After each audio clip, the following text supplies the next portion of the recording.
Magic, Bird, Jordan, Karim, Olajuwon, Malone, Dr. J, Thomas, porque nos encanta lo que vemos ahora, pero lo de antes, eso era otra cosa, era baloncesto.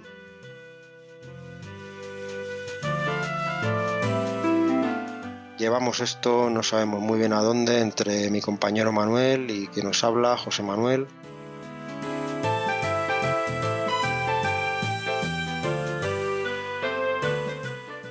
Temporada 1979-80, programa 4, primera parte. Comenzamos con esto, con lo que dijimos, con la chicha, con los equipos de playoffs, en este caso comenzando por la conferencia este, y vamos a empezar por los Bullets y por los Spurs, nada menos. ¿Qué tal, Manuel? ¿Cómo lo llevas? Pues como siempre te digo, José Manuel, en mi mejor momento. Llevas así 20 años y no cesas. Y seguiré. Voy a cumplir 21 años y voy a seguir así. Impresionante. Sí, la verdad que con muchas ganas, ¿no? Porque ya son los mejores equipos. Evidentemente los otros tienen cosas interesantes, pero yo creo que aquí ya se empieza a ver que sube la calidad y bueno, ya veremos, ¿no? Washington Bullets, finalistas de los 2 años anteriores y este año un poquito peor o un muchito peor. Y los Spurs un poco lo mismo, ¿no? Recordemos que se habían enfrentado en las finales de conferencia del año anterior y habían ganado 4-3 los Bullets con un duelo impresionante entre Bobby Dandridge y Jervin. Y nada, la verdad que deseando empezar para escudriñar todos los datos y todos los aspectos esenciales de estos dos equipos. Pues perfecto, no esperemos más, vamos a ello. Bullets, Spurs, comenzamos.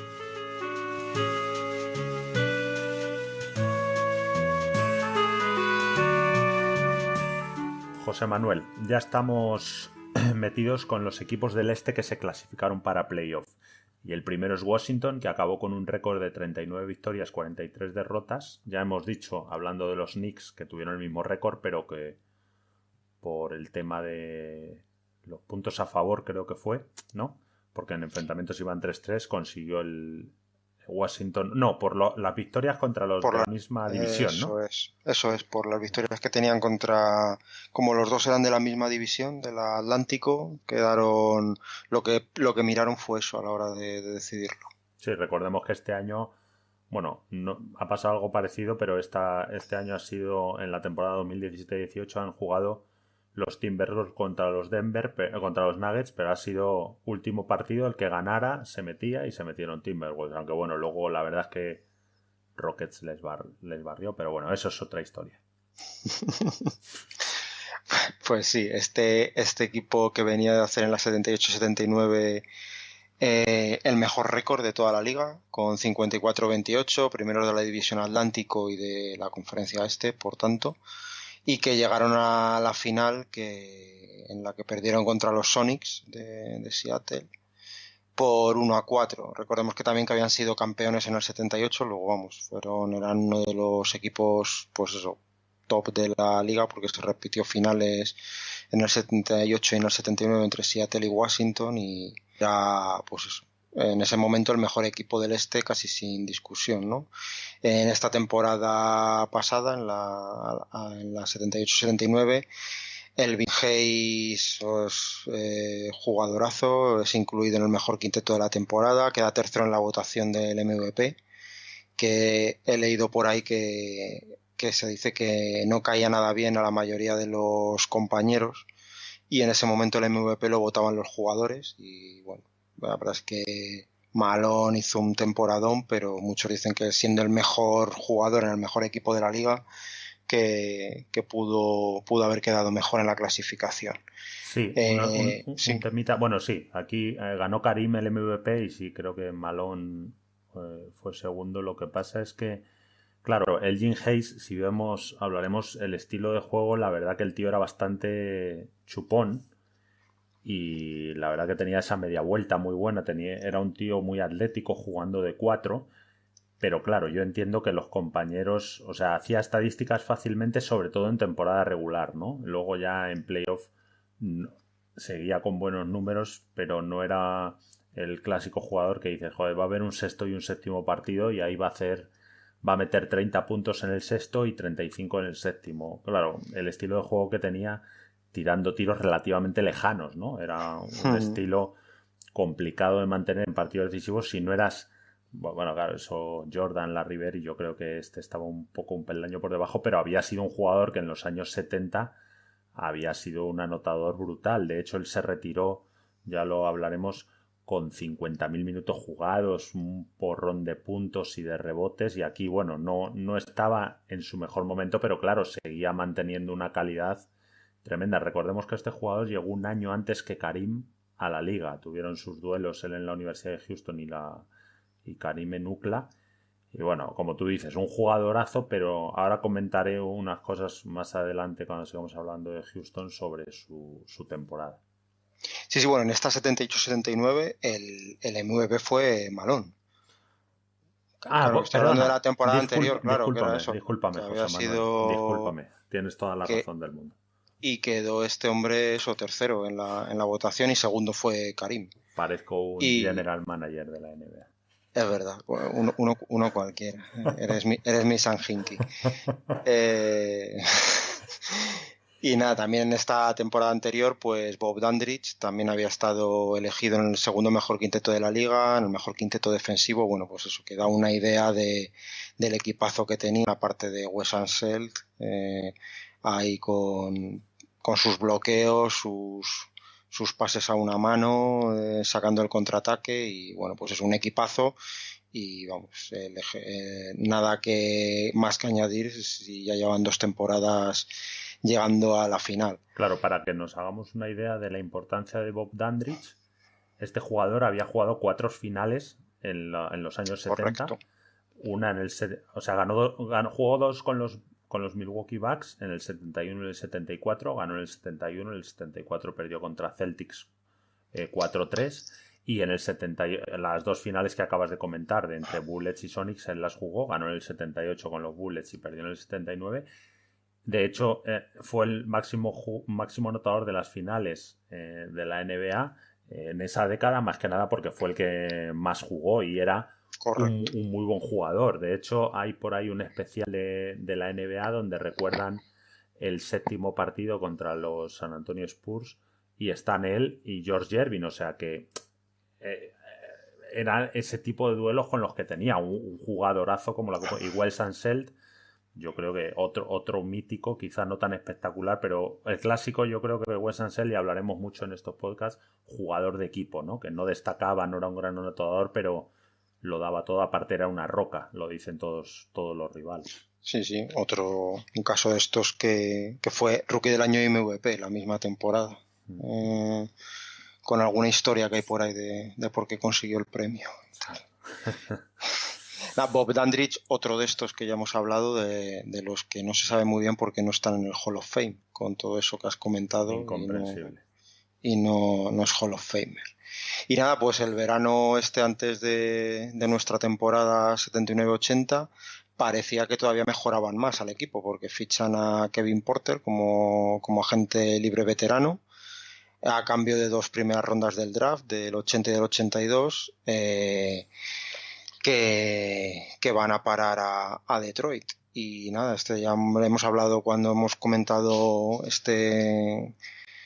en este podcast a los Pistons, pues nada, había quedado líder de asistencias de la NBA el año anterior y bueno, pues se esperaba que fuera una mejora sobre Tom Henderson, que era el base titular que habían tenido en las 2 temporadas que habían llegado a las finales, en las 2 temporadas anteriores, que se fue como agente libre a los Rockets. Y entonces, bueno, la verdad es que parecía que era una mejora muy clara en el puesto de base y mantenían la columna vertebral de Dandridge, Hayes y Unseld.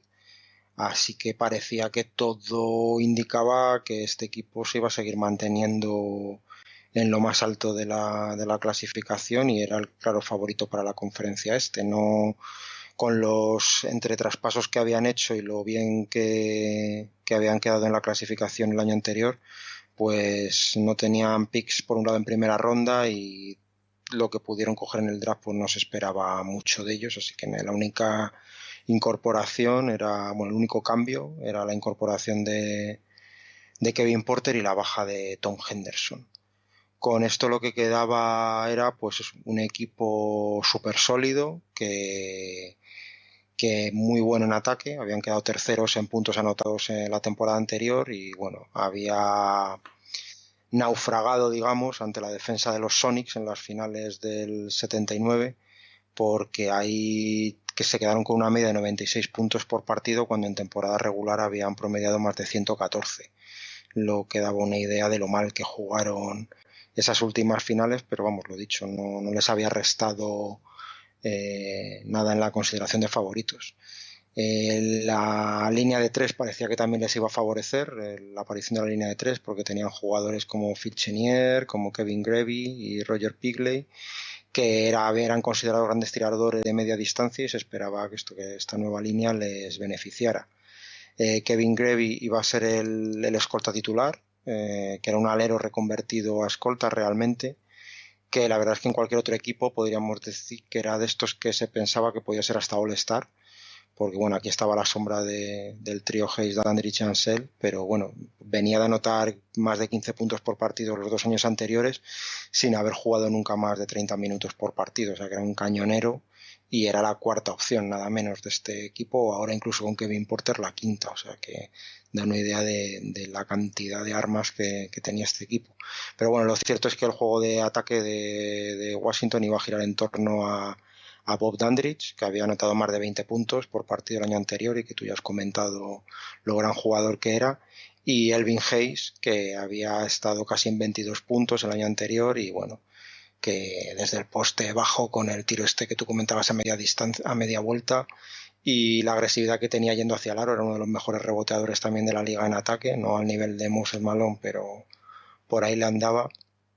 Pues eran las dos bazas ofensivas más claras del equipo. Y bueno, la llegada de Kevin Porter pues debía ayudar todavía a que era más fluido incluso el ataque, que ya contaba con muy buenos pasadores como este Bob Dandridge que también destacaba en eso, porque casi 5 asistencias por partido, y Wes Unseld, que era pues vamos, uno de los mejores junto con Sam Lacey de los Kings, pues quizá el otro pivot que se disputaban entre los dos el puesto de mejor pivot pasador de la liga. Sí, había aquí comentar que Bob Dandridge, para que nos hagamos una idea, desde en su temporada rookie promedia 13 puntos, pero luego nunca baja de 18 desde el 71 hasta la temporada anterior 78-79 y es 4 veces All-Star y con buenos porcentajes. Es un jugador que estaba entre el 50,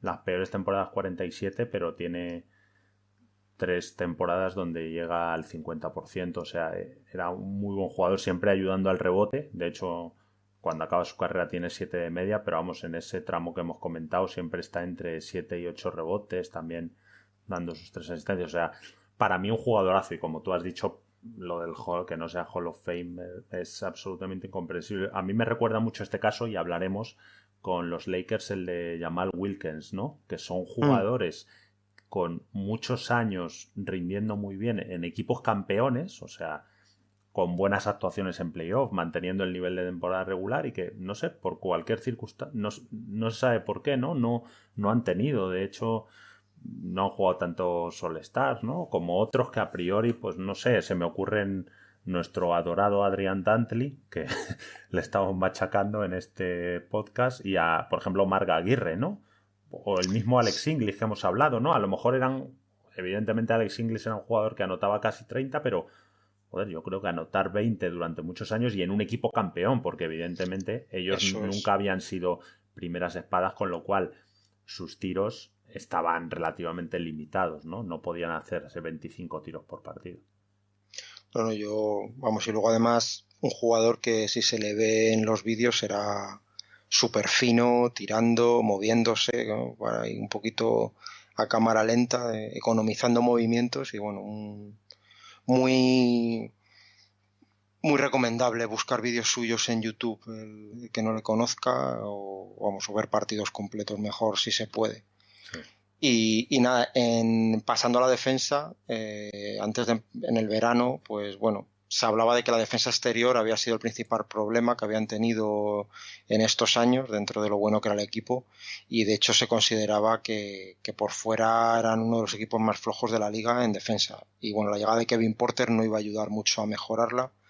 Grevy ponía acción, pero era lento porque ya hemos dicho que en realidad era un alero, y en la posición de escolta pues la verdad es que era sobrepasado en el 1 contra 1 por la mayoría de los jugadores que le tocaba marcar, y bueno, estaba bastante señalado, ¿no? Como que sí que anotaba sus puntos, pero que siendo la cuarta opción del equipo debía centrarse en defensa, y el hombre parece ser que ponía interés, pero no, el físico no le acompañaba. Tenían en Elvin Hayes a uno de los mejores taponadores de la liga, había quedado sexto el año anterior con 2,3 tapones por partido.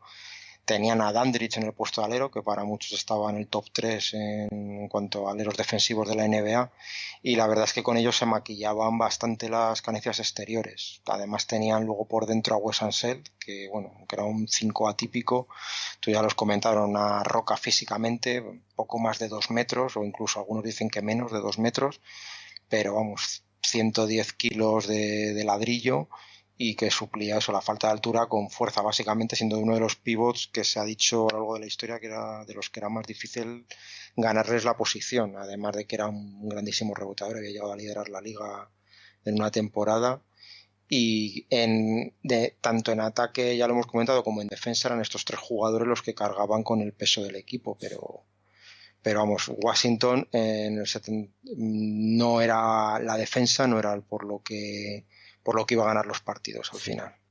Sí, comentando sobre Wes Unseld, él llega en la temporada 68-69, que como dices fue rookie MVP, que es la última de Russell. Y los Washington Bullets con él, bueno, eran Baltimore Bullets hasta el 73, sí, pero luego bueno, los Capitals, sí, luego, o sea, eso es, pero vamos, en la misma eso franquicia. es. Juegan 4 finales, que yo creo que está muy bien. Es cierto que en las dos primeras, en el 71 los Bucks de Karim les ganan 4-0, y en el 75 los Warriors de Rick Barry también le ganan 4-0, y luego las dos mencionadas, pero yo creo que está muy bien, y él no sé si era el mejor del equipo o sea, destacadamente, pero estaba era ahí. el líder, ¿no? Claro, Sí, claro. yo creo que todos dicen lo de que era el líder. No sé, a lo mejor un poco lo de Draymond Green, ¿no? En los Warriors. Correcto. Que no será el mejor, pero sí parece un poco el termómetro el más necesario del equipo, el más importante incluso. De hecho, él no, con estos jugadores que estamos mencionando, Bobby Dandridge llega con un traspaso de Milwaukee en la temporada 77-78, y Elgin Hayes jugó los primeros años de su carrera con los Rockets, o sea que no es un jugador, o sea, es un jugador que tenía otros compañeros, con ellos jugó finales y luego jugó. Y una cosita de Kevin Porter había estado ya en Washington cuando eran los Baltimore, sí, y le habían traspasado.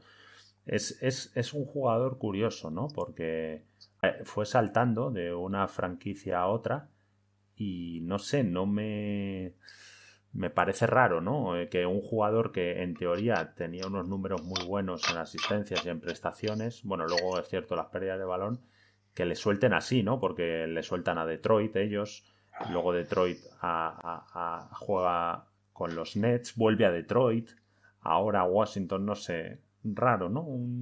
Una carrera, la verdad, que muy, muy extraña. Sí. Yo creo que ya lo comentamos cuando hablamos de Detroit, un poco raro con esos numerazos en asistencias y tal, que no ni ha tenido un legado, digamos, popular. Yo desde luego no, vamos, le conocía porque había leído los números, sobre todo de asistencias, pero vamos, que no es un jugador que a nivel individual se le haya reconocido mucho a pesar de los números, y vamos, por algo sería, no, sí, que no tuviera ni continuidad ni que haya sido luego muy recordado una vez retirado. Y un último comentario al hilo, recordemos lo que hemos comentado sobre Bill Cartwright, que fue un jugador que empezó como una moto y luego se fue desinflando. Un poco Elgin Hayes El Dean Hayes fue desde que entró en la 68-69 hasta esta temporada que vamos a comentar, 79-80, fue All-Star todos los años. Y empezó con unas medias de 28 puntos, 17 rebotes durante sus primeras 3 temporadas. O sea, esas fueron sus medias, con porcentaje de tiro relativamente bajo, 45, 45, 43. Bueno, para la época no eran tan bajos, pero luego la verdad que, bueno, va bajando y no encuentra ese nivel, ¿no? Entonces, es curioso. Sí, una máquina de durabilidad, porque se claro, pierde 6 partidos en 12 temporadas y sí. juega 40 y tantos minutos de media. Sí, de hecho, hasta esta temporada, en todas las temporadas juega 82, excepto en dos que juega 80, 3 que juega 81 y otra 80, y lo que tú dices. De hecho, en la temporada que menos juega a lo largo de su carrera son 80 partidos. La verdad que un muy buen físico. Era muy fuerte. Yo creo que eso le ayudaba, ¿no? Era un jugador muy alto, muy rápido, muy fuerte para la época, y él, por ejemplo, ese tiro para atrás lo hacía saltando mucho, era hábil y físicamente, como has dicho, intimidaba sin necesidad de ser un pivot. Está siempre en 2-3 tapones por temporada y además se iba al rebote ofensivo con mucha fuerza.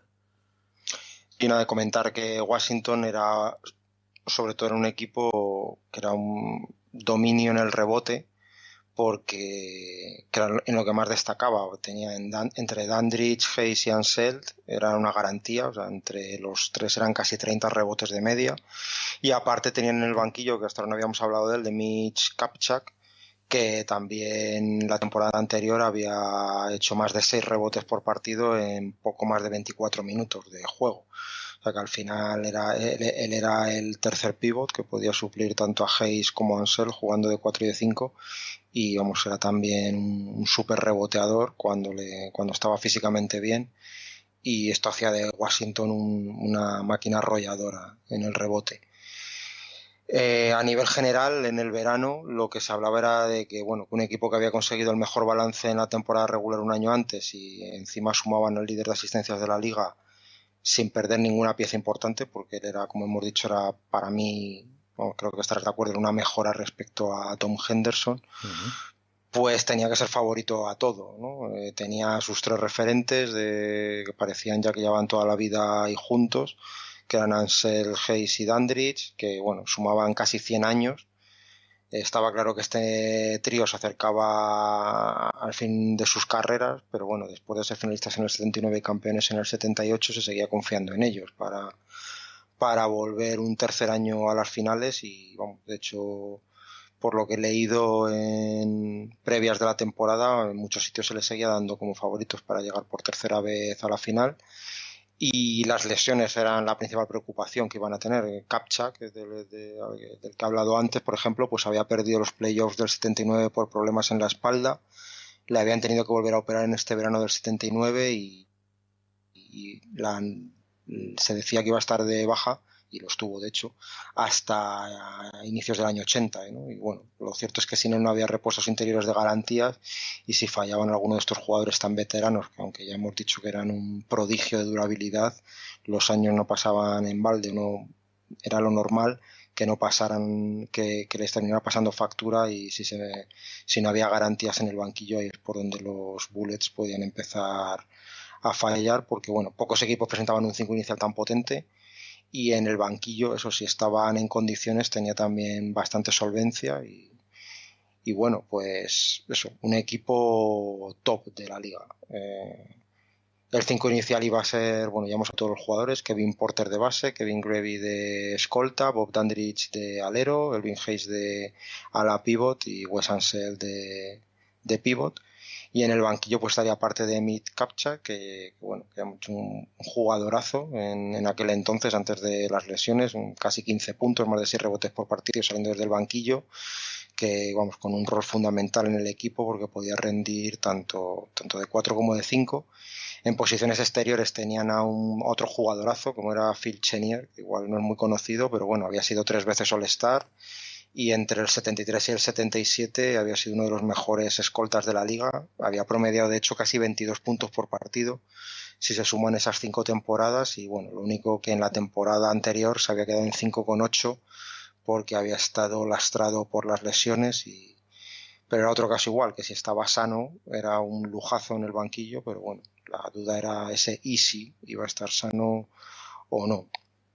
Y luego tenían un joven como era Greg Ballard, que un alero muy físico, que el año anterior, ya que en lo que había sido su segunda temporada en la liga, había demostrado que era un tío intenso, fuerte, y bueno, era la esperanza de futuro que tenían los Bullets para sustituir a Bob Dandridge cuando empezara a mostrar signos de decadencia. Así que bueno, lo dicho, un equipazo que, vamos, si todo lo que hemos comentado da una idea del potencial que tenían y que además está basado en la realidad por los resultados de los años anteriores. Sí, dos comentarios. Bueno, por ahí estaba Larry Wright, que fue un jugador que luego destrozó al Barça en la final de la Copa Europa del 84 con la Roma. Y había otro jugador que es como cuando hablamos el caso de Mokeski, ¿no? Que es Dave Kotzin, que la verdad que, bueno, en España fue relativamente famoso porque jugaba con Jordan, ¿no? En Chicago y la verdad que aquí... Porque tenía canas. A mí me llamaba la atención cuando era pequeño porque un señor canoso con bigote sí, que tira de fuera. Y era un armario empotrado, era muy grande, era tipo, me recuerda, lo que pasa es que no era tan buen tirador a Bill Wennington y Luke Longley, ¿no? Ese tipo de pivots que hubo en Chicago, sí. Lo que pasa es que yo creo que este era un poquito más tosco, ¿no? Eso es, más de los 80, ¿no? Los otros eran tíos para abrir hueco, la verdad que venían muy bien. Y bueno, nos metemos ya en lo que pasó en la temporada, ¿no? Con este equipo. Sí, que bueno, empezaron muy mal el año. En el primer mes 3 victorias, 5 derrotas. Noviembre y diciembre balance negativo. En enero todavía peor. Y nada, se presentan a mitad de la temporada por debajo del 50%. Y bueno, aunque intentaron recuperarse entre febrero y marzo, pues no lo consiguieron.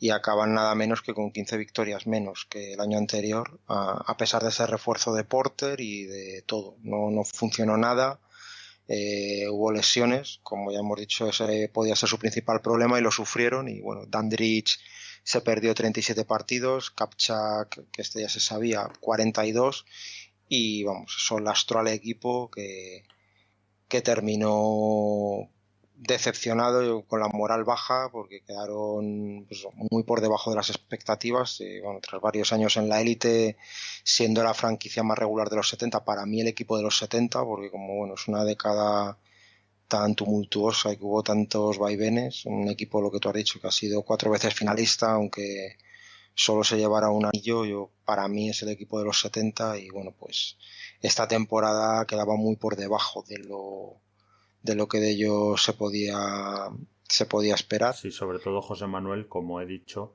es que empiezan en el 71 son finalistas y también en el 79, con lo cual claro, da una idea de la regularidad. Yo estoy contigo, quizá, hombre, pues le faltó ganar otro anillo, ¿no? Para ponerse con los Knicks y Boston, pero claro, Boston... Y tú y yo lo hemos hablado, y el no perder de manera tan clara las primeras finales, ¿no? Que parece que les arrollaron. Claro, eso al final te marca como de decir, oye, eres un equipo que has llegado ahí medio de casualidad, y no lo creo. Yo veo muy difícil, y siempre digo, un equipo, es un poco lo de los San Antonio Spurs, ¿no? El estar 20 años metiéndote en playoff, ganando 50 partidos y peleándote, a mí me parece más complicado que ganar 5 o 6, no, hombre, no 5 o 6 anillos, pero que a lo mejor ganar un par de anillos, ¿no? Porque para mantenerte ahí pasan muchos jugadores. Entonces, lo que hemos hablado, ellos luego se supieron reforzar bien.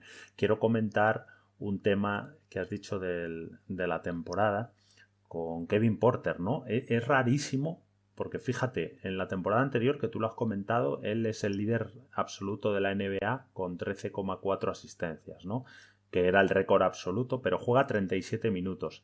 Y en esta da solo 6 asistencias y media, pero en 21 minutos. De hecho, si hacemos la proyección a 36 minutos, que además son 11 asistencias. O sea, realmente él, en el tiempo que estaba en cancha, más o menos estadísticamente hacía lo mismo. Pero claro, yo entiendo que el entrenador lo dejaba ahí 21 minutos, o sea, no le sacaba más de 21 minutos porque realmente no aportaba más, y más con los problemas que tenía el equipo, ¿no? Con lo que has comentado de las lesiones. De hecho, este equipo de bases suplentes tenía al mencionado Larry Rice Sí.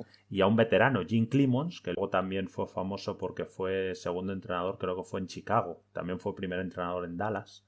Ujú. Y ya, evidentemente ya estaba en el final de su carrera, pero era un jugador respetado, ¿no? Tuvo unos números, bueno, un jugador clase media que tuvo sus buenos momentos.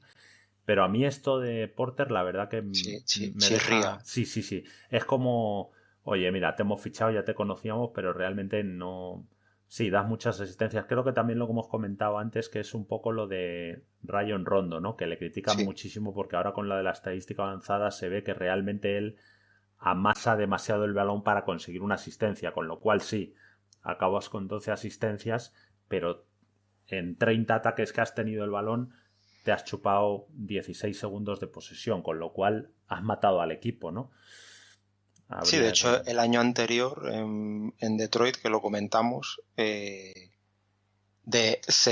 leímos que había terminado sin jugar los finales de partido, porque decían que el equipo se atascaba con él por eso, porque amasaba mucho el balón y aún así fue líder de asistencias con la mejor marca de la historia hasta ese momento, pero parece ser que debía ser un jugador eso, que hacía más estadística que verdaderamente hacer jugar al equipo.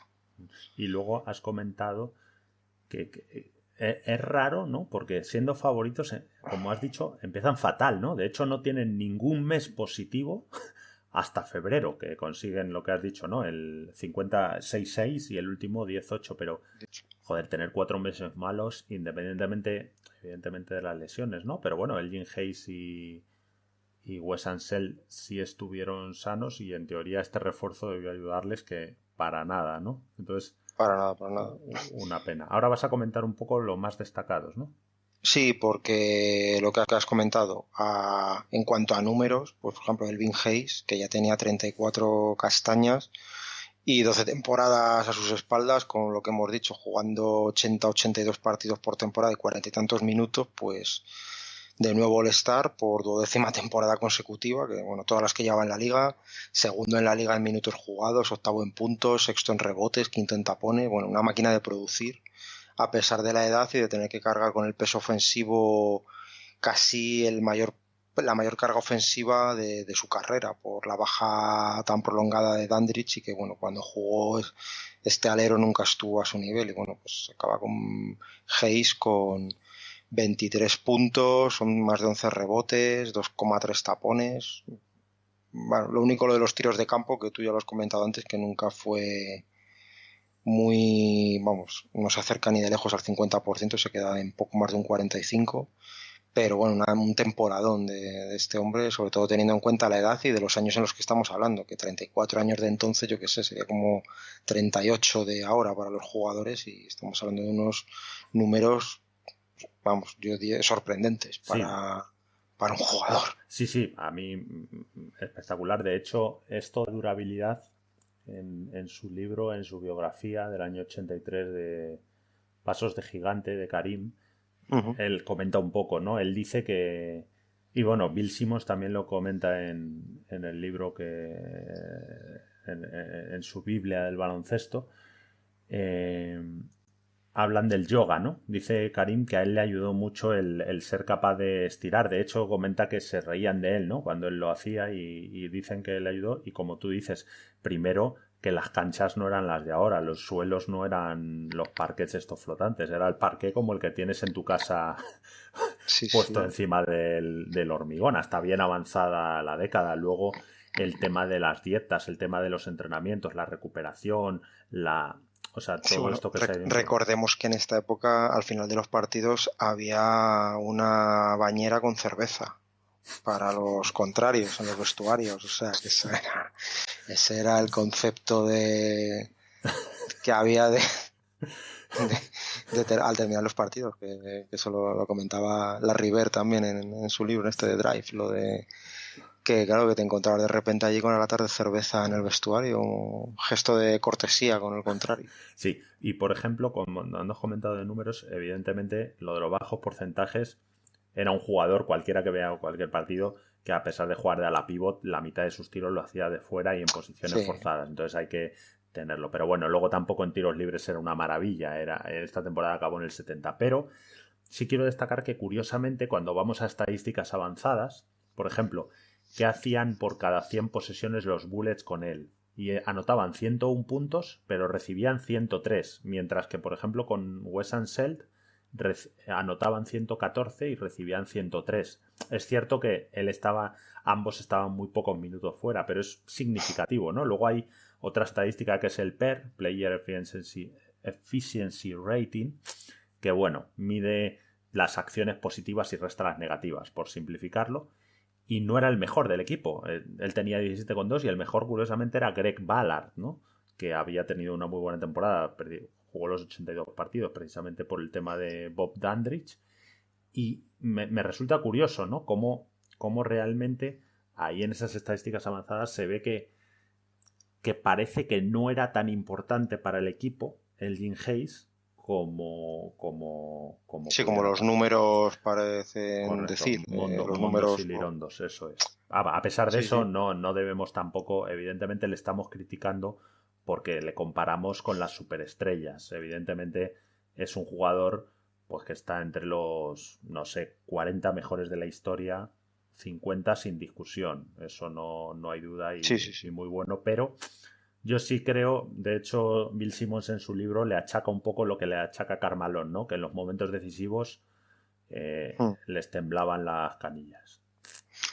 Y nada, y comentar también lo que has dicho, que Greg Ballard fue una de las pocas notas positivas, lo que este alero que en tercer año pues bueno, mejoró los números en todos los apartados estadísticos, llegó a ser nombrado jugador de la semana y como tú ya has comentado, pues bueno, las lesiones de Dandridge favorecieron esta progresión y aceleraron esa transición hacia lo que debía ser su asentamiento en el quinteto titular de los Bullets, pero bueno, multiplicó por 2 sus puntos por partido, acabó con casi 16 puntos y 8 rebotes, con casi un 50% en tiros de campo, los 82 partidos jugados, como bien has dicho, y todo esto en menos de 30 minutos por partido, o sea, una muy buena base para el futuro y que es casi con lo que se quedaron los aficionados de los Bullets al final de la temporada.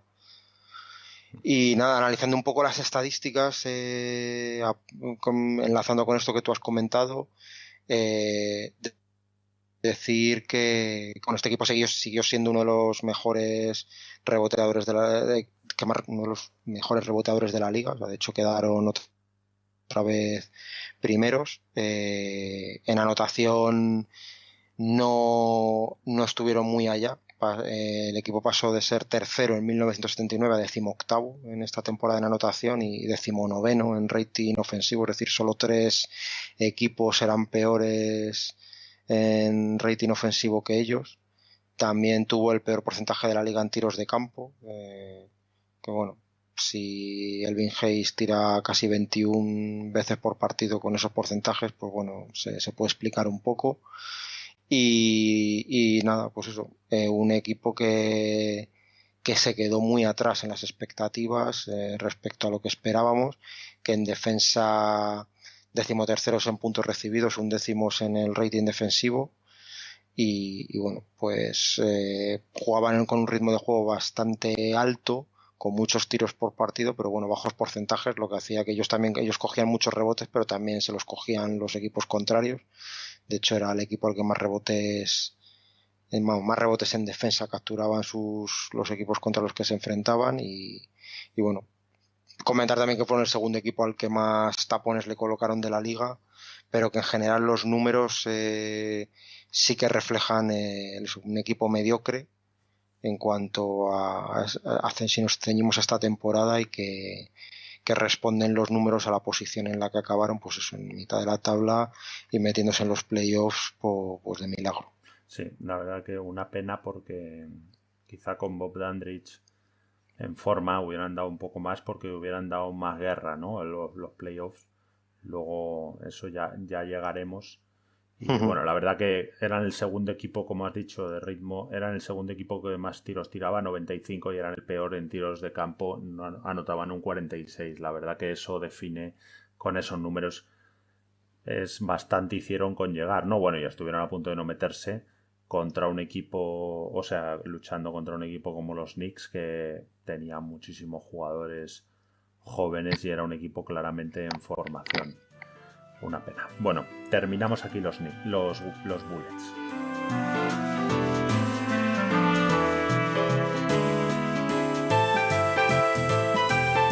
Perfecto. Avanzamos y nos metemos con el siguiente equipo de playoffs, los San Antonio Spurs, que igualaron victorias y derrotas 41-41. Adelante, José Manuel. Sí, no, y esto que también lo comentamos en su momento, lo dijiste tú, que estaban en la conferencia en este momento los Spurs. Eran, sí. Habían entrenado y bueno, pues nada, San Antonio estaba en el este en ese momento. Es acojonante. Tú ves el mapa de San Antonio y Houston y de Milwaukee y Chicago y dices, joder, no sé, lo ha hecho un ciego, ¿no? Pero bueno, así estaban organizados y estuvieron bastantes años. Sí, pondrían el mapa al revés y oye, alegría. Nada, San Antonio que venía el año anterior en la temporada 78-79 de un récord de 48-34, que habían sido primeros en la división central y segundos de la conferencia a 6 partidos de los Bullets, de los que hemos hablado anteriormente, que fueron los líderes. Habían sido el equipo que había anotado más puntos por partido y terceros en el rating ofensivo. Y uno de los peores equipos en defensa en cuanto a puntos recibidos, aunque bueno, en el rating eran solo séptimos, que está bastante bien. Pero en aquella época que lo del tema de ratings no se sabía todavía, no era una estadística que se controlara, lo que se veía era un equipo que era precursor del run and gun, 119,3 puntos a favor, 114,1 en contra, y bueno, pues a tirar y a meter. Pierden las finales de la conferencia ante estos Bullets por 4-3, a pesar de los 42 puntos de George Gervin en el séptimo partido. Este es el partido que yo comentaba, que hay un especial de la NBA con Bobby Dandridge, que es que Bobby Dandridge hace 37, hacen lo mismo, 16 de 31 en tiros de 2, lo que pasa es que Gervin hace 10 de 13 en libres y Dandridge 5 de 8. Pero claro, Dandridge hace 9 rebotes, 5 asistencias, Gervin 6 rebotes, 1 asistencia, o sea que realmente Dandridge en ese partido está al nivel de Gervin o incluso un poquito mejor porque ayuda. Claro, el Jim Hayes también 25-15 hace con 9-19. Y la verdad que, bueno, Greg Ballard 12 puntitos, hemos hablado de ellos. Larry Wright hace 10 puntos. Un buen partido, bueno, ahí pudo pasar cualquiera. Y sí, 107-105. Y la verdad que para que volver a insistir en la calidad de Bob Dandridge, ¿no? Que es que no era un cualquiera, es que en un séptimo partido de conferencia estaba de tú a tú contra quizá uno de los 5 mejores de la liga, sin discusión. Sí, correcto. Y bueno, de hecho Dandridge, lo que hemos comentado, esa temporada había estado en el segundo mejor quinteto de la liga, o sea que estaba considerado uno de los 10 mejores jugadores de aquellos momentos. Y bueno, en la 78-79 Gervin había vuelto a ser el máximo anotador de la liga por segunda campaña consecutiva, con casi 30 puntos por partido, y por segundo año consecutivo también fue incluido en el quinteto ideal, o sea, lo que tú comentabas, que era claramente un top 5 de la liga.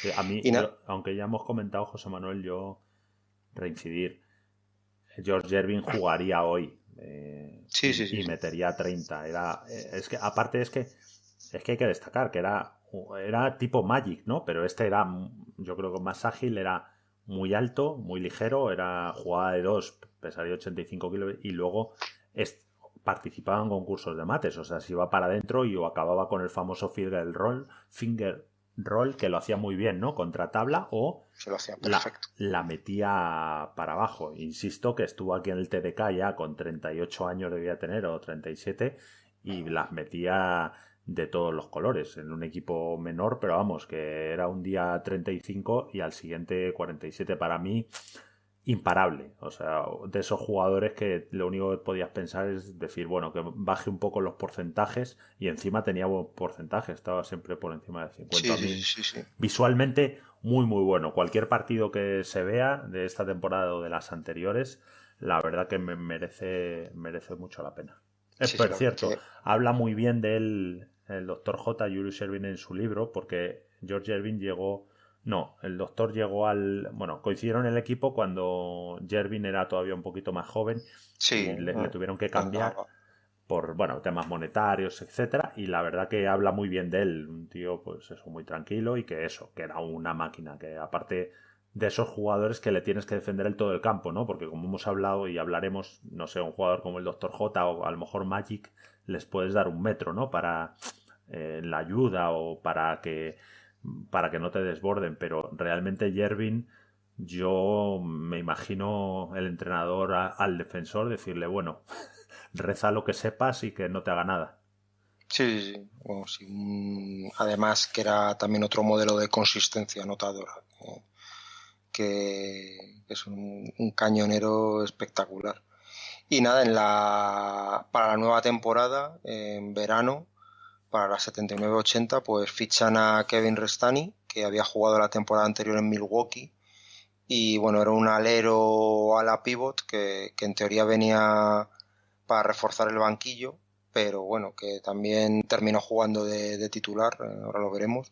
Y bueno, sus características eran trabajador, duro y fajador, lo que significa en esa época exactamente eso, que trabajaba muy duro y se fajaba y poco más. En cuanto a rookies, hablar de Willie Peck, que era otro alero que podía jugar también de ala pívot en caso de necesidad, a pesar de medir más de 2 metros, 2,01, que era un gran reboteador, había llegado a más de 11 rebotes por partido en su último año de universidad y de tener un juego muy físico que se creía que le iba a permitir adaptarse a la NBA y nada, estas eran las dos incorporaciones más importantes de una plantilla que ya de por sí era bastante buena.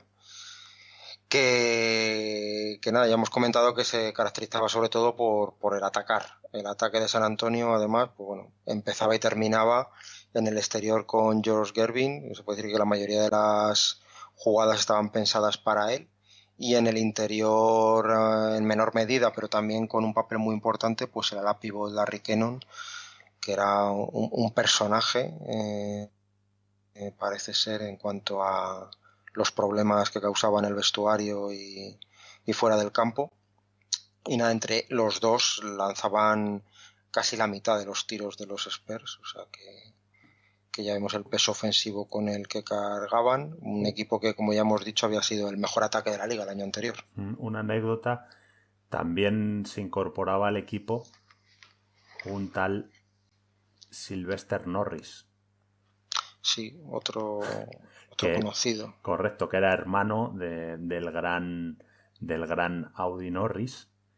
Y a Audi le entrevistaron hace poco en un podcast que nos gusta a ti y a mí mucho, que se llama The Handle, que está presentado por Reini Slazis, que entrevista a jugadores. La mayoría son jugadores que tuvieron en la ABA y en la NBA una carrera relativamente discreta, pero luego a lo mejor triunfaron en Europa o en la liga universitaria. Y Audi Norris, hablando de esto, dice que su hermano, que fue muy importante, era mayor que él y le ayudó mucho en el tema del baloncesto y jugando contra él y todo este rollo. Pero bueno, luego jugó en el grupo IFA, Sylvester, a finales de los 80. Jugar Sly Norris. y nada, pues el entrenador era Doug Moe, que luego también estaría en los Bucks y que era el entrenador que llevaba en la franquicia desde que habían entrado en la NBA después de la fusión con la ABA y bueno, promovía un juego de ritmo ultra rápido, tratando de que el rival entrara en esa dinámica de intercambio de canasta y su objetivo era meter una canasta más que el otro equipo, con lo cual la defensa no entraba en su vocabulario. Se basaba en correr, el ataque estático se intentaba evitar lo máximo posible. Tenían un base como James Silas, que era de estos que están a punto de entrar en la élite de la liga, que era el encargado de organizar el equipo en principio, pero que era más que nada otro anotador, que bueno, de hecho solo promediaba 3,5 asistencias por partido. Y bueno, es que en los Spurs ningún jugador promediaba más de 5 asistencias. Era un equipo basado en correr, pero el que jugadores muy rápidos, y si podían coger la pelota acababan ellos las jugadas. Entonces, pues eso, un equipo que a mí me parece un equipo poco fiable, por lo que he estado viendo, pues eso, que siempre estuvo ahí a punto de llegar a la final de la NBA, de conferencia, estaban siempre ahí, durante un periodo de 5 o 6 años, entre finales de los 70 y principios de los 80, pero les faltaba solidez y defensa, sobre todo. Sí, yo creo, José Manuel. Porque de hecho esto... Sí. Dime, perdón.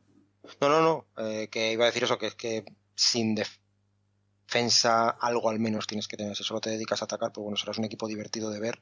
Y a mí me da rabia que un jugadorazo como Gervin, que bueno, es verdad que él tampoco es que se empleara mucho en defensa, pero que no estuviera en un ambiente, en otro equipo distinto, que promoviera un poco más la defensa. Sí, vamos, y eso creo que es evidente a lo largo de la historia. Como tú bien has dicho, los equipos que no son fuertes atrás y fían todo al ataque, pues bueno, pues van a estar ahí porque tienen calidad, y si tienes un jugador como Yervin te pueden llevar como el año anterior a 7 partidos contra unos Bullets, pero lo normal es que jugando contra equipos de la NBA que tienen jugadores buenísimos, si no les aprietas te van a... pues lo que les pasaba, ¿no? Que era un equipo que metía muchos puntos pero le metían casi los mismos, entonces al final pues eso, el balance de 40-41 pues es un poco lo que estamos hablando, ¿no? Es un tiro al aire que pues bueno, pues sale bien a veces y otras veces no. Yo creo que en ese sentido, por ejemplo, Magic siempre remarca en sus libros, y cuando habla, que se hablaba mucho del ataque de los Lakers, pero que realmente, sobre todo a partir de la llegada de Pat Riley, trabajaban mucho en defensa porque ellos sabían que no iban a ser nada. De hecho, bueno, aunque será mucho más adelante cuando hablemos, pero ellos en las finales del 84 se dieron cuenta de que o empezaban a jugar duro, no sucio, que eso ya llegaría en los Pistons, pero o empezaban a jugar más duro o nunca iban a ganar a los Celtics. Correcto. Entonces pasaba un poco aquí. Como dices, hombre, Yervin no ayudaba porque es cierto que él era un lastre, pero quizá tenían que haber tenido otra mentalidad o rodearle si realmente él no era capaz de dar ese salto de decir, oye, aparte de meter 30 voy a intentar ayudar en defensa, que él, oye, con la altura que tenía podría haber los hecho brazos. más cosas. Eso es, y intimidando, bueno, lo que fuera, pues oye, rodea a este jugador de jugadores que sean capaces de convertir eso en un fortín, ¿no? Que sean 4 gladiadores. Pero bueno, tampoco, evidentemente esto hablamos en teoría, luego no es tan fácil tú fichar los jugadores muchas veces que puedes, y a lo mejor jugadores que pudieran ser muy buenos defensivamente pues no ayudaban absolutamente nada en ataque. Entonces, bueno, la verdad de que... todas maneras, parece que esto, ¿no? Lo que se llama la biografía de Larry Bird, ¿no? Lo del drive, que le llaman los americanos, ¿no? No sé cómo sería la traducción, la intensidad, la mentalidad, ¿no? Que se habla mucho de que lo tenía Magic, lo tenía Larry, que lo tenía Jordan, que al final eso de contagiar a los compañeros, ¿no? De tengo un objetivo y me llevo todo por delante y voy para allá. Yo creo que Gervin debía ser un poco más vive y deja vivir, ¿no? Sí, o sea, que se encontraba cómodo en este ambiente. No le veo yo, por cómo era y el lenguaje corporal que tenía, como un jugador que acabara al final de los partidos diciendo a ver si en el siguiente defendemos un poquito más. No parece. Sí, no tenía ese instinto. Como dijo un día Isaiah Thomas, ¿no?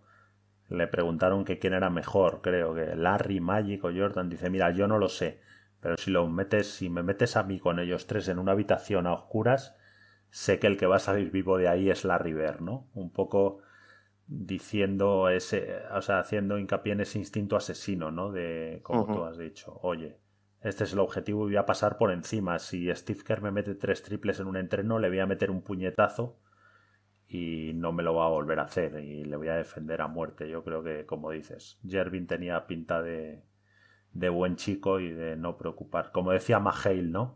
Cuando le decían que por qué no entrenaba tanto como Larry, decía que es que él tenía vida fuera del baloncesto. Ay, de verdad.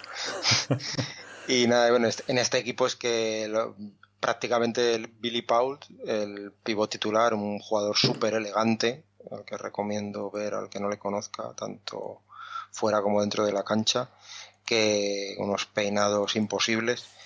que era el único que se puede decir que destacaba más por la defensa que por el ataque, ¿no?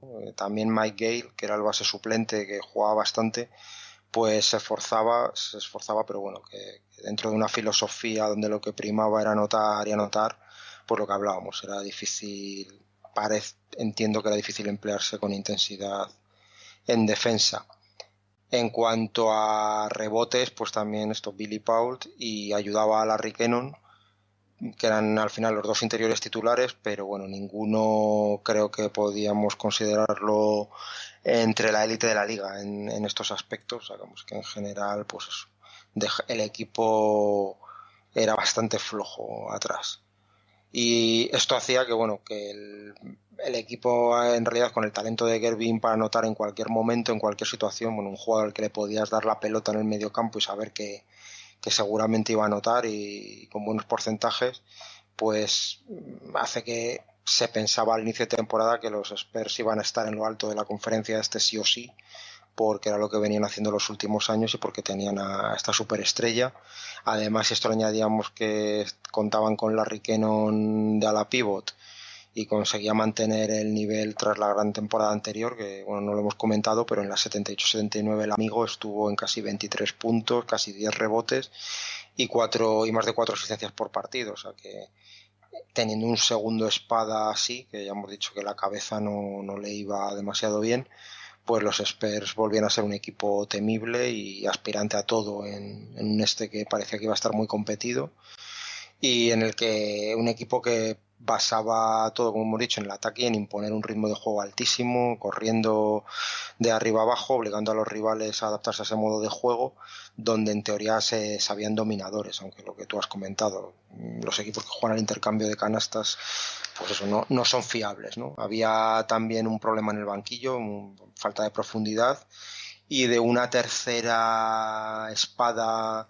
que acompañara a Gervin y Kennon en ataque, que en teoría era James Silas, pero bueno, que no era un jugador fiable y que se creía que era un poco el que tenía que dar el paso adelante si este equipo quería pues ir un paso más allá de ese séptimo partido que habían forzado el año anterior contra los Bullets. Sí, de hecho, Larry Kennon era un jugador que venía de la ABA, donde había en sus 3 primeros años había sido 3 veces All-Star y luego aquí en la NBA había sido All-Star los 2 años anteriores a esta, en la 77-78 y 78-79.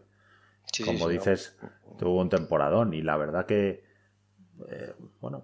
se suponía que tenía que dar ese paso adelante, incluso ahora entrada la década, pero bueno, iremos viendo que se fue apagando, iba a decir poco a poco, pero bastante sorpresivamente. Creo que ahí las drogas tuvieron algo que ver. Sí, y la cabeza, en general. Y nada, pues el equipo con el que partía en el quinteto inicial, pues James Silas de base, Gervin de escolta, Restani ante la carencia de fondo de plantilla, de fondo de armario, pues jugaría de alero y Larry Kennon y Billy Paul por dentro. Como hemos dicho, el banquillo flojete. Mike Gale, del que ya he comentado antes que era el base suplente, pues era un jugador entregado que a veces jugaba también de escolta cuando Gervin pasaba a jugar de alero, compartía el backcourt con Silas y bueno, aún jugando de suplente el año anterior había liderado al equipo en asistencias, tampoco con unos números descollantes, pero ya hemos dicho que nadie daba más de 5 asistencias por partido en este equipo, pero bueno, que era un base más organizador que Silas y de hecho él era el que, lo que hemos dicho, cuando Gervin pasaba al alero, él era el que ejercía de base y Silas más de escolta. Y también era productivo Mark Olverding, que era un alero bastante grande que podía jugar desde 3, de 4 y de 5 y que bueno, que aportaba rebote y juego duro, pero poquita mano en ataque. Y nada, con esto era con lo que los Spurs se enfrentaban a la nueva temporada, en la que, como tú ya has dicho al principio, pues también decepcionaron, no tanto quizá como los Bullets, pero también 41-41, son el 50% de victorias, terceros de la división central, quintos del oeste, y bueno, que vuelven a ser el equipo que más puntos anota de la liga, el tercero en rating ofensivo, pero el primero en puntos anotados con más de 119, y el último en puntos recibidos, o sea, es el equipo, le meten 119,7, un poco lo que tú decías, meten un poco más de 119 y le meten casi 120, pues ahí está, el Eso es 50%. una verbena, con eso no. O sea, quiero decir, es que son muchos puntos. La verdad que Claro, luego claro. su temporada regular, como estás comentando, la verdad, bueno, es eso, bastante regular, ¿no? La verdad que no tienen ningún mes muy malo. El peor es 6-9 y bueno, y tienen luego 16. La verdad que, pues eso, un equipo que ni. Hombre, una decepción porque venían de jugar las finales de conferencia. Claro, sí, sí, de ganar 48 partidos el año Claro. anterior, entonces son 7 victorias menos. Y nada, comentar que a mitad de temporada se estuvo hablando incluso de echar a Doug Moe, al entrenador, que al parecer no se hablaba con alguno de los jugadores, pero se le mantuvo y no mejoró la cosa a nada, porque lo dicho, se quedaron ahí en el 50%. Hicieron un cambio a mitad de temporada que traspasaron a su pivot, a Billy Polt, a Houston, a cambio de John Shumate, un ala pivot que se había perdido toda la temporada anterior a causa de una lesión, pero que un año antes, en el 78, había estado en casi 15 puntos y 9 rebotes por partido, y que fue el que ocupó el puesto de pivot titular en otro movimiento raro, que era otro jugador fuera de puesto, porque este hombre no era un pivot, pero que se vio obligado a jugar ahí, igual que lo que hemos dicho antes de Kevin Restani, jugando de alero titular. Pues bueno, eran jugadores que desentonaban un poco, no parecían ni que tuvieran la calidad para ser titulares en un equipo aspirante al anillo, como se podía considerar los Spurs, y que además estaban fuera de posición. Pero En al cuanto a final, destacados, pues bueno, lo del sí, sí, entrenador, sí llegaron a echarlo. Cuando iban 33-33, entró Bob Bass y acabó con correcto. 8-8. Pero vamos, Correcto. fue Estaba, cambiando. eso es con Sí, 33-33 con el eso 50% y ahí es. acabaron con el 50% con 8-8. Sí, la verdad que Exacto. no supuso. Bueno, tampoco yo, es que de todas formas, a mí la NBA de ahora, sobre todo en los últimos años, me gusta más en eso. Y es que la verdad que esos cambios nunca los he entendido, ¿no? Vamos, no lo entiendo, ni siquiera firmando a un entrenador 3 años y echándolo. Yo digo, hombre, se supone que si le firmas 3 años es porque crees en su proyecto, ¿no? Y has hablado para ver cuáles son los objetivos y cuál es el estilo de juego. Yo estos cambios de faltan 16 partidos, como tú dices, hombre, si la situación es insostenible, ¿no? De que no se habla con jugadores, pero claro, también mandas una mala señal. Ya Sí, veremos sí. lo que le pasa a Bill Fitch en las temporadas 82-83 al final, pero bueno, no sé, siempre a mí en ese sentido, creo que fue la temporada 2016-2017 que no hubo ninguna destitución Eso en la es. NBA Eso y es. la verdad que eso, que es una excepción, yo creo que debería ser la regla. Oye, tú pones a un jugador, no sé, tú y yo hemos trabajado juntos en una empresa de ingeniería y no sé, no me imagino que te contraten, estés haciendo las cosas y a mitad de proyecto, oye, que no sé, que no nos gusta cómo Despedido. pintas exacto, o sea, joder, no sé, espérate a que acabe el proyecto, evalúa, a no ser que lo que hablamos sea un auténtico desastre, pero yo creo que, bueno, el equipo 33-33, pero bueno, la verdad que, como te digo, no lo llego a entender y la verdad que el cambio no supuso nada para la Sí, sí. trayectoria. No, o sea, se quedaron en la mediocridad, ¿no? Ni fu ni fa. Ujú. Sí que lo que sí tuvieron fueron jugadores a nivel individual que, bueno, pues hicieron muchos, muy buenos números, porque al final en ataque con tantos puntos anotados el pastel era grande para repartir, y nada, el amigo Gervin pues consiguió su tercer título consecutivo de máximo anotador, subió de 29,6 a 33,1 puntos por partido, se mantuvo por encima del 50% en tiros de campo, casi un 53, miembro del quinteto ideal de la liga, una vez jugador de la semana, All-Star, pues bueno, temporadón, y confirmándose como el mejor escolta de la competición, casi sin duda, Sí, sin que nadie le pusiera en duda esa condición. sí, yo sobre el tema de la anotación, yo creo que primero que evidentemente son 33 puntos, que son muchos, pero claro, sobre 120, ¿no? O sea, más o menos un poco más de un Sí, 25%, Claro, no es lo mismo en los 90, ¿no? Cuando tu equipo promediaba 93 puntos y metías 30, tipo Jordan. Pero bueno, yo valoro a Jervin, bueno, primero porque yo creo que para ser anotador evidentemente tienes que tirar muchos tiros, porque un jugador como Jervin estoy seguro que si en vez de como tiraba este año 25, dice, oye, voy a tirar 17, pues a lo mejor está en el 60% en tiros de campo, ¿no? O en el 65%, aunque esos son muchos tiros. Pero yo creo que hay que valorar, uno, el alto volumen y luego los porcentajes, ¿no? Como tú has comentado, un 53% en tiros de campo y un 85% en libres me parece espectacular, sobre todo para un jugador que, como hemos dicho, sí se iba para adentro, pero realizaba muchos tiros desde 5 o 6 metros. No era un triplista, de hecho consigue un 31% en tiros triples, que no está mal, se tira un poco más de uno por partido, pero yo creo que eso hay que valorarlo, ¿no? Es como cuando luego hablemos en detalle de Karim, es un poco lo mismo, ¿no? Eran jugadores con con mucho volumen de tiro, pero claro que anotaban mucho. En el lado contrario yo pondría que hablaremos también a Cedric Maxwell, ¿no? Que era un jugador, evidentemente no tenía la categoría de estos, pero era un jugador que seleccionaba muy bien los que tiraba y se aprovechaba siempre, sobre todo ahora con Larry, de ese juego de cortes o irse en velocidad de su defensor y claro, era un jugador del 65% en tiros de campo, pero Sí, con sí, mucho menos volumen de tiro, evidentemente. burrada. Eso es. Y nada, también destacar al base, a James Silas, que bueno, que dio ese pasito adelante casi para estar en la élite, lo que comentábamos antes de la liga. Mejoró algo su capacidad de pase, pero bueno, lo que siguió mejorando es su tiro, que le llevó a promediar casi 18 puntos por partido. Quedó tercero tras Gervin y Kennon.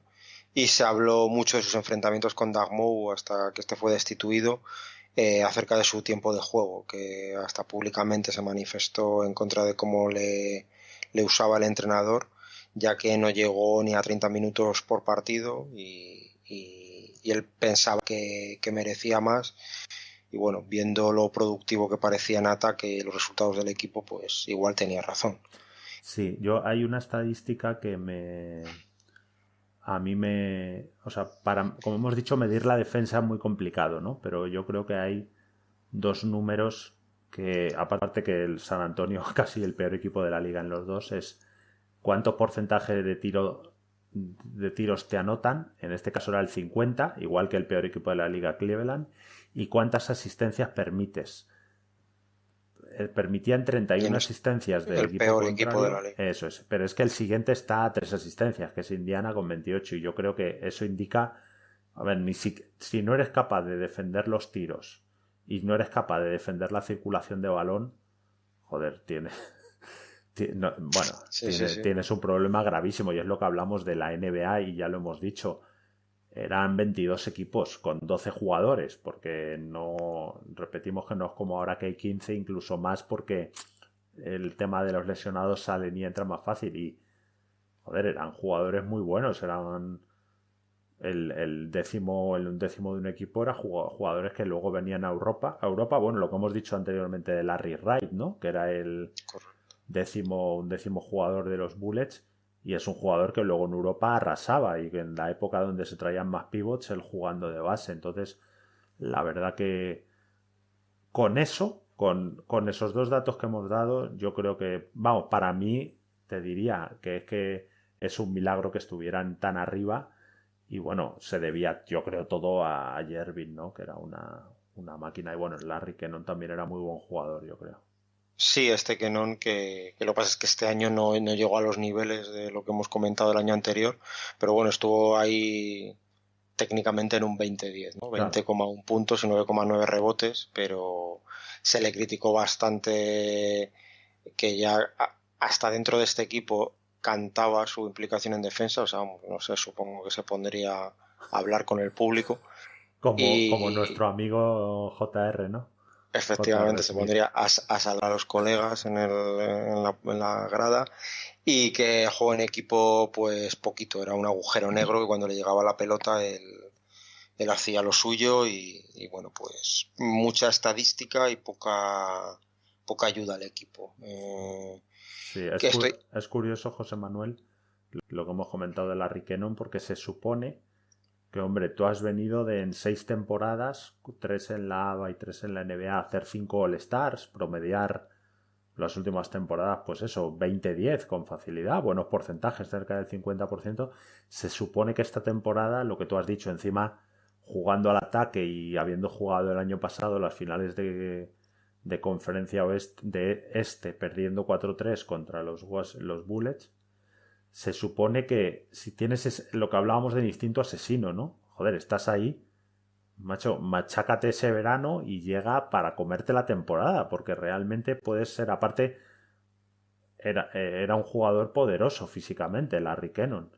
Yo creo que podía haber hecho mucho más, ¿no? Por ayudar al equipo y por dar ese paso, y parece que, bueno, se dejaba llevar, ¿no? Que decía Montes. Sí, debía ser también un jugador problemático en el vestuario y bueno, que lo tenía todo, lo positivo y lo negativo. Una pena.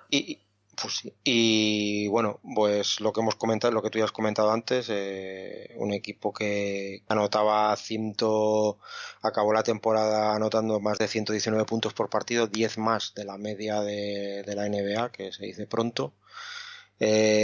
Lo cierto es que tiraban bien, porque fue el tercer equipo que más veces tiró a canasta, con el segundo mejor porcentaje de acierto. Es decir, verdad que corrían mucho, con lo cual daba lugar a muchas canastas con alta probabilidad de acierto, porque solían ser cercanas al aro.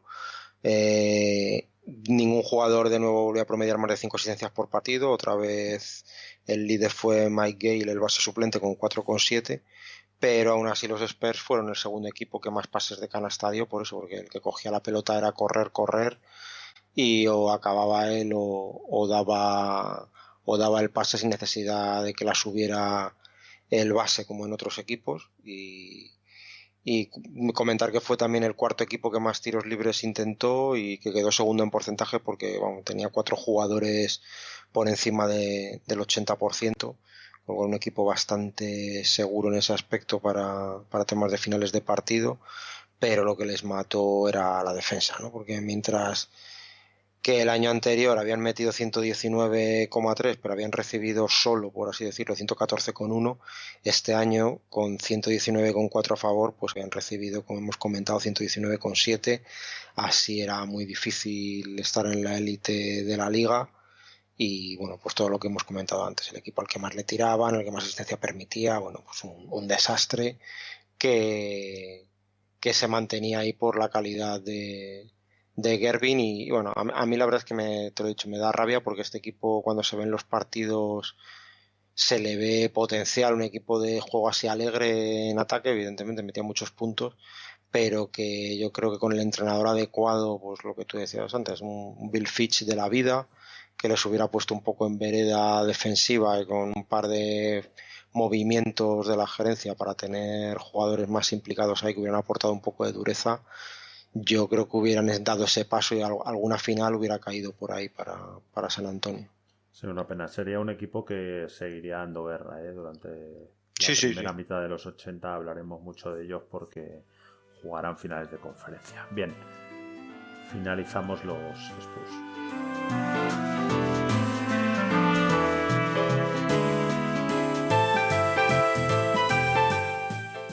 Pues le hemos dado un buen repaso a los Bulls y a los Spurs, los primeros equipos que tratamos de los que entraron en playoffs, la conferencia este. Y nada, yo me lo he pasado muy bien hablando de estos equipos, y ya eso, entrando en materia de playoffs, me he venido arriba. Manuel, ¿tú qué tal? ¿Qué te ha parecido? Bueno, nosotros hemos estado sesteando durante la temporada regular, y ahora que se juega lo bueno es cuando empezamos a hacer buenos números. Efectivamente. Ha estado muy bien, la verdad. Yo estaba deseando ya entrar con eso, lo que tú dices, con los playoffs, olvidarnos de solo la temporada regular y entrar ahí con los equipos a los que luego trataremos más todavía cuando entremos a analizar en profundidad las series y los enfrentamientos entre los distintos equipos. Pero nada, muy bien. ¿Dónde pueden encontrarnos por ahí la gente que nos quiera comunicarse con nosotros de alguna manera? Pues ya saben, en nuestro correo electrógeno erabaloncesto@gmail.com y en Twitter erabaloncesto. Encantados de recibir insultos y felicitaciones. Ya saben que nos gustan más los segundos. Y poco más. Hasta el próximo programa. Pues nada, nos escuchamos por ahí. Hasta pronto.